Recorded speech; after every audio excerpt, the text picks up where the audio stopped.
حضرت امام حسین تشریف لائے، بچوں سمیت آئے۔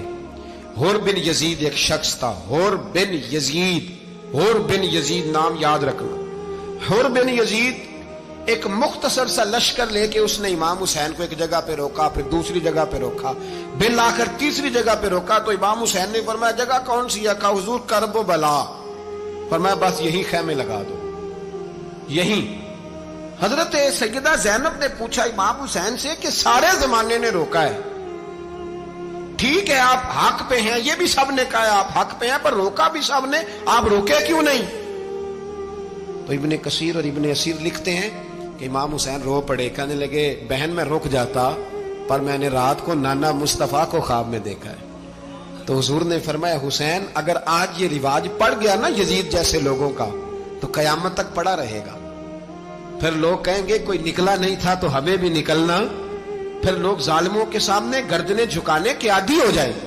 میں کہتا رہتا ہوں، کہہ رہا ہوں، کربلا کی جنگ کفر اسلام کی جنگ نہیں، کفر اسلام کی جنگ نہیں کربلا کی، کیونکہ یزید تو بڑا پکا نمازی تھا، خطبہ دیتا تھا وہ تو۔ جب امام حسین رضی اللہ تعالیٰ عنہ نے کربلا کے میدان میں جمعے کا دن تھا تو یزید کے سامنے کو بات کرنی شروع کی، عمر بن سعد کے سامنے، تو عمر بن سعد کہنے لگا حسین زیادہ باتیں نہ کر، ہمارا جمعہ لیٹ ہو رہا ہے، جنگ کے لیے تیار ہو، فٹافٹ آ، اہل بیت نبوت کو قتل کریں گے اور قتل کے بعد پھر نماز پڑھیں گے اور پھر کہیں گے اللہم صلی علی محمد وعلی آل محمد، اسی نماز میں پھر درود بھی پڑھیں گے۔ یہ کیسا مرتبہ ہے، کیسا انداز ہے، دوستی قاتل سے بھی مقتول سے یارانہ بھی۔ حور بن یزید امام حسین سے کہنے لگا مجھے حکم ہے آپ کو روکنے کا، آپ آگے نہیں جا سکتے۔ امام صاحب نے فرمایا وجہ؟ زمین اللہ کی ہے۔ اس نے کہا آپ بیعت نہیں کر رہے، یزید کی حالات آپ کے حق میں درست نہیں ہیں، آپ نہیں جائیں گے۔ امام روک گئے۔ ظہر کی نماز کا وقت ہوا تو حضرت علی اکبر امام حسین کے بڑے صاحبزادے انہوں نے اذان ظہر پڑھی تو حور بن یزید کے لشکر نے امام حسین کے پیچھے نماز ادا کی۔ کہا بھئی تم مقابلے میں آئے ہو، نماز پیچھے پڑھتے ہو؟ کہا حضور مقابلہ تو تلواروں سے کر رہے ہیں پر ہمارا دل تو مانتا ہے نا کہ مصطفیٰ کا نواسہ بڑی شان والا ہے۔ حور بن یزید نے 3 نمازیں لشکر سمیت امام حسین کے پیچھے پڑھی ہیں، 3 نمازیں، ظہر اثر اور مغرب۔ پھر امام حسین کے سامنے شرائط پیش کی کہ آپ کو یہاں گھیر لیا گیا ہے، یہاں آپ بیعت کریں گے، یہاں آپ جنگ کریں گے، 2 ہی باتیں۔ امام حسین نے فرمایا نہیں بھائی بیعت تو میں نہیں کرتا، اس کے علاوہ تم جو کہتے ہو میں کرنے کو تیار ہوں۔ اس نے خط لکھا، عبید اللہ ابن زیاد کو ایک بندہ دوڑایا پیچھے، کوفے چند میل پہ کوفہ تھا، کہا وہ نہیں مان رہے، کیا کرنا ہے؟ تو حسین ابن علی ہے، میں زیادہ دیر انہیں روک بھی نہیں سکتا۔ انہوں نے پیغام دیا حور بن یزید کو کہ کرنا کچھ بھی نہیں، ان کا پانی بند کر دو، بلیک میل کرو، کھانا پانی نہیں ملے گا، چھوٹے چھوٹے بچے ہیں، خود ہی مان جائیں گے۔ حضرت امام علی مقام کے بارے میں حور کے پاس جب یہ پیغام آیا تو حور کہنے لگا میری طبیعت نہیں مانتی حسین پر پانی بند کروں، دل نہیں مانتا۔ جب یہ لفظ کہے نا دوبارہ تو پھر عبید اللہ ابن زیاد نے عمر بن سعد کو 10,000 آدمی دے کے بھیجا، کہا حور بن یزید لچک دکھا رہا ہے حسین کے حق میں۔ ایک رے کا علاقہ تھا، بڑی وہاں فصل ہوتی تھی، لوگ کوشش کرتے تھے وہاں کا گورنر بننے کی، کوشش کرتے تھے۔ تو عبید اللہ ابن زیاد کہنے لگا تمہیں رے کی گورنری ملے گی، سب سے سرسبز و شاداب علاقہ، تمہیں وہاں کا گورنر بنایا جائے گا اگر حسین کے خلاف لڑو گے۔ یہ اتنی زبردست ہوتی ہیں گورنریاں کہ گورنریوں کے لیے لوگ نسل رسول کے خلاف بھی نکل آتے ہیں، یہ اتنی تگڑی ہوتی ہیں، اتنی جلدی وفاداریاں بدلتی ہیں۔ امام حسین کو روک لیا گیا، عمر بن سعد نے روک لیا۔ 1 محرم کو امام آئے، 7 محرم تا روکا گیا، 7 محرم کو پانی بند کر دیا۔ جانور پانی پیتے تھے، گھوڑے پیتے تھے، کتے پیتے تھے، لیکن مصطفیٰ کے گھرانے کو پانی پینے کی اجازت، 3 دن تک پانی بند رہا۔ 9 محرم کو عمر بن سعد نے اور لوگ بلائے۔ شمر ایک بڑا سخت آدمی تھا، سنگ دل بدبخت، جس نے حضرت علی اصغر کے گلے پر تیر مارا تھا، وہ اور لشکر لے کے آیا۔ رات کو کہنے لگا امام حسین رضی اللہ تعالیٰ عنہ سے کہ بس بڑا ہو گیا، یہ 9-10 محرم کی درمیانی رات، یہاں آپ جنگ کریں گے یا آپ بیعت کریں گے، 2 ہی باتیں۔ امام حسین اندر گئے، سیدہ زینب سے مشورہ کیا، باہر آئے، فرمایا بات وہی ہے جو پہلے دن والی ہے۔ او بھائی بچے ساتھ ہو،